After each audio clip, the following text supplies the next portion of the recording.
Bicara soal hati-hati, ini juga hot topic yang kedua, memang harus juga kita perhatikan karena ada sebuah tebing pemirsa, tingginya sekitar 50 meter yang berada di ruas jalan Pasir Kurai Cisitu, Kecamatan Cibeber, Lebak, Banten, longsor lagi pemirsa. Astagfirullahaladzim, ya Allah. Ya Allah, ya Allah.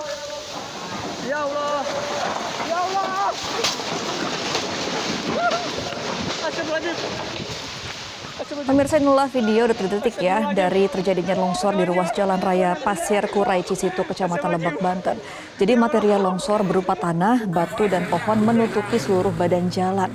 Akibatnya pemirsa, akses jalan utama warga di wilayah selatan tersebut lumpuh dan longsor ini terjadi ketika hujan turun deras beberapa hari terakhir dan juga kondisi tanahnya ini lebih labil begitu ya karena ada penggalian pasir di sekitar tebing. Ini juga menjadi perhatian khusus ya Jason ketika sedang berwisata di tengah-tengah tebing nih, jalan utamanya juga harus lebih aware gitu ya melihat kanan kiri karena memang longsor ini bisa terjadi tiba-tiba. Betul, apalagi tadi kata Gemma tanahnya mungkin labil begitu ya. Jadi ini yang kemudian bisa dianggap sebagai faktor yang menyumbang atau bersumbangsi terhadap kejadian longsor ini pemirsa.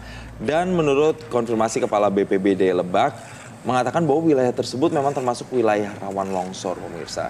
Jadi ada beberapa hal sebenarnya yang mempengaruhi ketika longsor itu bisa terjadi. Satu, memang ketika ada curah hujan misalnya, apalagi dengan intensitas yang sedang sampai dengan tinggi, berlangsung selama beberapa waktu gitu ya, beberapa jam, bahkan sampai beberapa hari, itu juga bisa jadi faktor penguatnya. Tambah ada faktor tanah labil begitu, apalagi juga tadi ada bangunan yang kemudian ada pasir di sekitarnya membuat tanah itu jadi tidak kokoh begitu pemirsa di sekitar situ. Jadi itulah mungkin beberapa penyebabnya. Tapi kita akan dengar pernyataan selengkapnya dari Kepala BPBD Kabupaten Lebak, Sukanta, berikut ini. Penyebabnya itu yang pertama memang itu labil ya, tanahnya labil. Kemudian memang itu ada aktivitas penggalian pasir ya oleh masyarakat sih, manual itu. Ya kebetulan kan tebingnya tinggi di sana. Karena itu udah diingatkan oleh tokoh adat yang ada di sana untuk tidak mengambil pasir di sana. Ya, itu yang juga harus diperhatikan oleh masyarakat, termasuk yang ini lagi. Jadi walaupun sedang euforia, Gemma ingin bertemu keluarga atau ingin berdestinasi wisata, tapi jangan lupa rumah yang ditinggalkan itu harus dalam keadaan aman. Iya, jadi nggak cuma bencana alam yang perlu kita waspadai ya, tapi juga ini kebakaran. Nah, apalagi kalau tahun baru euforianya main kembang api nih, Jason. Ini juga mesti menjadi kehati-hatian bagi para pemirsa ya. Karena momen libur ini pemirsa, Anda juga harus waspada agar rumah tetap aman terhindar dari kebakaran. Kita akan melihat bagaimana ada sebuah peristiwa pemirsa kebakaran yang terjadi di kawasan Kota Bekasi. Jadi kalau kita lihat pemirsa, ini adalah suasana kebakaran saat kejadian ini terjadi, tepatnya di sebuah rumah berlantai 2 di perumahan Jaka Permai Jaka Sampurna di Kota Bekasi. Kalau melihat dari visual memang kobaran api ini langsung menghanguskan bangunan di lantai 1 dan juga lantai 2. Dan petugas damkar ini langsung berjibaku untuk bisa memadamkan api. Warga sendiri mengatakan rumah berlantai 2 yang terbakar ini diketahui memang kosong pemirsa. Jadi kalau ditinggal kosong ada beberapa penyebabnya mungkin pemirsa. Mungkin ada hubungan arus pendek listrik atau korsleting listrik. Atau mungkin sesimpel sesederhana mungkin ada aliran listrik yang belum dimatikan misalnya. Dari stop kontak mungkin atau apa yang kemudian itu juga bisa biasanya menjadi pemicu kebakaran ya. Apalagi ini gas ya. Gas juga kalau Anda sedang berlibur ya, lagi keluar dari rumah berminggu-minggu, ada baiknya mungkin gasnya dimatikan, dicopot dari selangnya ya. Nah pemirsa, memang kalau di rumah ini ada banyak barang atau perabotan dalam rumah yang termasuk adalah satu mobil yang ikut terbakar ya. Jadi ini menjadi kehati-hatian bagi pemirsa yang ingin liburan meninggalkan rumah. Coba dicek dulu gasnya dicopot dari selangnya, kemudian aliran listriknya mungkin dimatikan dulu untuk menjaga tidak terjadinya kebakaran yang tidak diinginkan. Nah kemudian juga pemirsa, kita akan beralih ke Tangerang karena juga ada kejadian kebakaran di sebuah pabrik aksesoris mobil.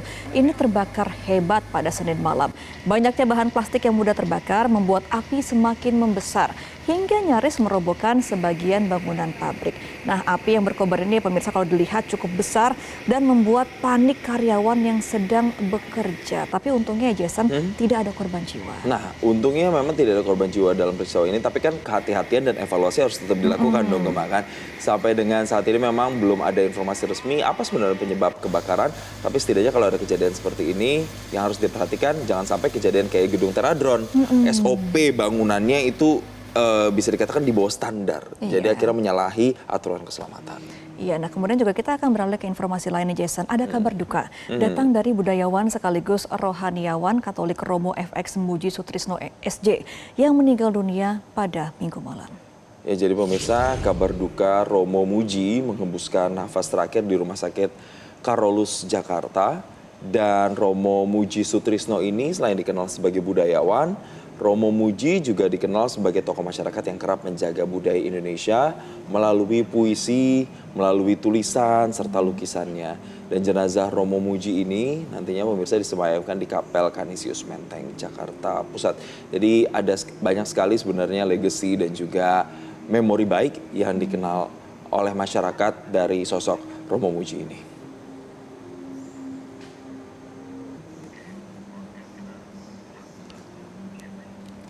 Nah, kita sekarang akan mulai melihat nih bagaimana kondisi jalan lalu lintas karena sekarang ini sudah H-1 sebelum tahun baru ya Jason ya. Bagi Anda yang mau keluar kota dari Jakarta misalnya ke Puncak atau ke Bandung ini juga harus waspada apakah macet apa enggak. Jangan sampai capek di jalan doang nih Jason jalan-jalannya. Itu dia harus pantau terus informasi lalu lintas begitu ya. Nah, kita akan coba amati melalui CCTV yang dimiliki oleh NTMC Polri, Kemenhub, ataupun juga dari Jasa Marga. Kita ambil sampel dari CCTV NTMC Polri nih, kita lihat ya. Ini kita lihat di arteri Simpang Jomin di Karawang, Jawa Barat.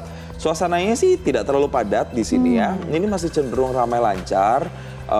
Kendaraan roda 4 ya yang masih mendominasi di sana, bahkan ada kendaraan-kendaraan besar juga truk-truk yang masih lewat, jadi harus hati-hati juga nih kalau lewat Simpang Jomin ini. Iya, meskipun kalau untuk di tol ya pemirsa, untuk kendaraan sumbu yang besar ini sudah tidak diperbolehkan untuk melintas ya dari SKB menterinya. Jadi tetap harus jaga kehati-hatian dan juga cek kendaraan Anda pemirsa. Jangan sampai sudah jalan-jalan, sudah di tengah jalan, mobil motornya kenapa-napa. Itu nah, dia. kita akan beralih juga nih ya Jason ke kota Bandung. Ini kota yang menjadi favorit juga untuk wisata terutama untuk pergantian tahun ya. Biasanya sih macet ya, tapi kalau pagi ini sih sampai jam segini kayaknya kelihatannya masih cukup lengang ya. Tidak ada kepadatan yang berarti begitu, tidak ada kepadatan yang sampai mengular begitu di kawasan di Bandung ini ya. Tepatnya di Bandung kota ini kalau kita lihat ya, belum ada yang sampai kayaknya macet parah gitu. Nah, ini ada di Dago tepatnya ya pemirsa. Jadi kalau Anda masih ke Dago jam-jam segini kayaknya sih ternyata sih masih aman ya. Tapi kita nggak tahu, prediksi kan bisa berubah ya seiring jalannya waktu ya. Mungkin sebelum pulang bisa beli oleh-oleh dulu lah ya di Dago ya. Mumpung masih sepi nih. Masih sepi nih. Jadi beli oleh-olehnya duluan, nanti baru liburannya. Nah, ini juga yang menjadi salah satu tempat wisata favorit adalah ke arah Puncak. Kita akan melihat ya bagaimana kawasan Simpang Gadok Jabar, karena biasanya nih Simpang Gadok ini padat sampai ada rekayasa lalu lintas seperti one way ataupun ganjil genap. Meskipun nggak diberlakukan ya pada liburan kali ini ya. Ini agak jauh dari perkiraan saya. Saya pikir bakal macet banget kan, apalagi jelang tahun baru. Tapi ternyata ini masih belum terlalu macet. Tapi mungkin menjelang nanti ya, H-1 tahun baru mungkin banyak orang yang ke Puncak baru mungkin biasanya prediksinya akan lebih macet. Tapi sampai dengan saat ini masih kita lihat masih kondusif ya. Jelajahi cara baru mendapatkan informasi. Download Metro TV Extend sekarang.